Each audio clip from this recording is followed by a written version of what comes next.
And are you a little bit confused? Because I definitely am. Because it seems to me like the Labour Party have gone a little bit far right. You know, that word that's flung around for anyone who has common sense policies. Well, recently we saw Natalie Elphicke, the Conservative, previously MP for Dover, cross the benches to join the Labour Party. Now, it's a little bit rich because a lot of the Labour activists, particularly in Dover, called Natalie a far-right MP for her views on immigration and everything else. But has the penny finally dropped for the Labour Party? Do they need to start winning those small C Conservatives who make up the vast majority of our great country? Well, I'll put it to the rest of the panel here. Do you think that the Labour Party is going far right? We've got, obviously, the big MI5, you know, immigration's going to be stopped by James Bond. Keir Starmer out in That's Dover. MI6. MI6, whatever. One of them. Details. One of the MIs. You tried. One of the MIs. They have tried all that before, by the way. They have. It's currently a policy, right? The small boats command is currently a policy. So they're just repeating policies that Darren, Sunak I want to know if you're going to join the Labour Party. Well, do you know, let's not forget that at one point the Labour Party had one of the Mosleys in it. I'm not comparing myself to the Mosleys, by the way, just to be clear.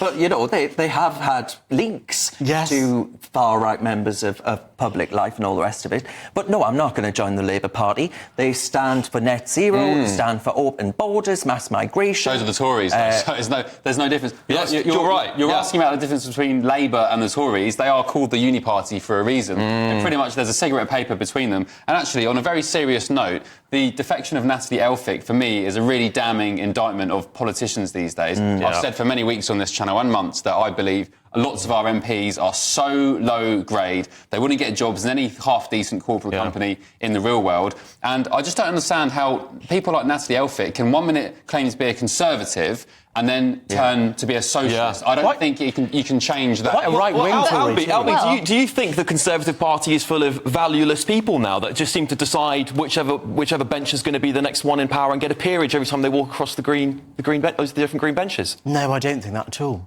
Well, then do you agree with Penny Mordaunt that Keir Starmer's going to start endorsing people like Enoch Powell soon?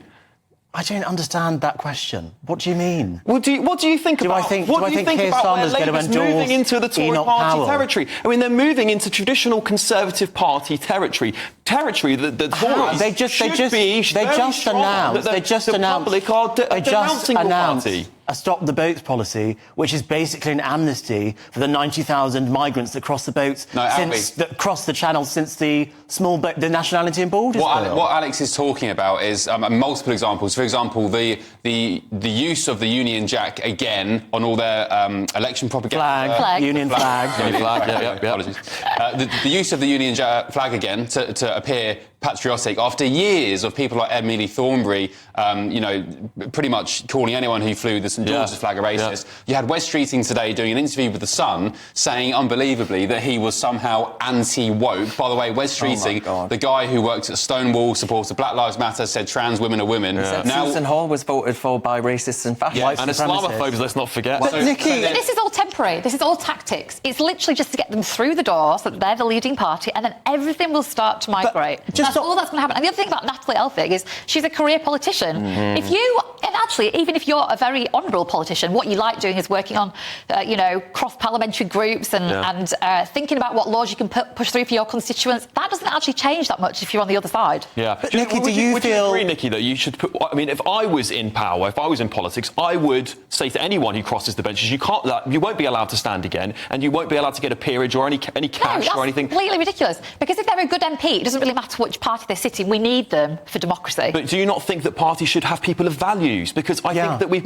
got countries that are we're being run now by a bunch of corporatists. What's who wrong just with want to keep changing their your job. mind in this life? Actually, it's the sign of being smart. It's thinking, actually, maybe I don't want to do this way. I'm going to do this instead. But do you think I just can't see how she's woken up one day and all of a sudden had said all these things about the Labour Party. It's called Keir Starmer, was it? Soft lovey, it's snoring Starmer, and now she's all of a sudden endorsing him as the next Prime Minister. I just can't get my head around that. Look, you've always got backbenchers contentious in any party, they absolutely despise the current leader and don't agree with half of the policies and things that are being put forward. But they are whipped into their position. You know, they're told to vote in certain ways. That is just part of being an MP. You don't turn from being a Conservative into a Socialist. Being a Conservative, for me... But Keir Starmer's not a Socialist. He's not a Socialist, is he? Please.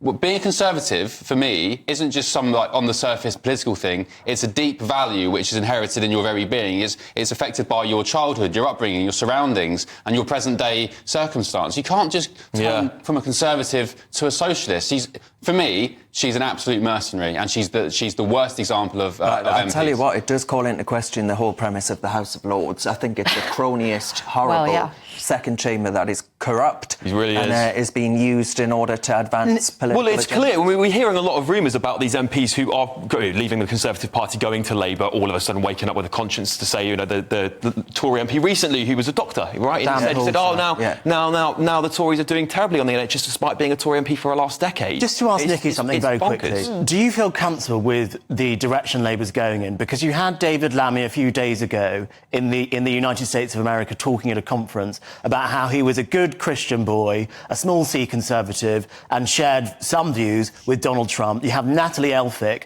moving over from the Conservative Party to the Labour Party. You have the Labour Party going back on all of their policy ideas of nationalising things and EU free movement of people. Are you worried about the direction of the Labour Party? No, because I still think it's only temporary until they hopefully win the election. So basically, you admit, Nikki, they're a bunch of frauds. No, I think it's what all politicians do always. They're tactical about how they get the public to vote for them. No, but Labour isn't the problem here. The problem is with people like Natalie Elphicke. That's the point, these so-called defectors. But Keir Starmer accepted her. Is that not a problem? No, because she's probably got loads of experience and he thinks tactically... No, just listen to me. He thinks tactically that she will be able to give him, get him into the mindset of the right. And if you work for a liberal organisation, you always want right-wing people in it. You know what? I don't think you're wrong at all, Nikki, but I say it's more damning on the Conservative Party that their own MPs... This is meant to be the party of strong law and order on immigration, on the economy, and there's clearly no one voting for them. So where is the strong leadership from Rishi Sunak on these issues? Because it seems to me that the electorate who would be voting for him aren't showing up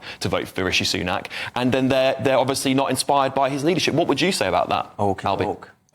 I don't know if we have time to come back on it, but Rishi Sunak's plan is working. The economy is back growing, taxes have been cut, and immigration will come down. We'll see what happens at the election. Okie doke.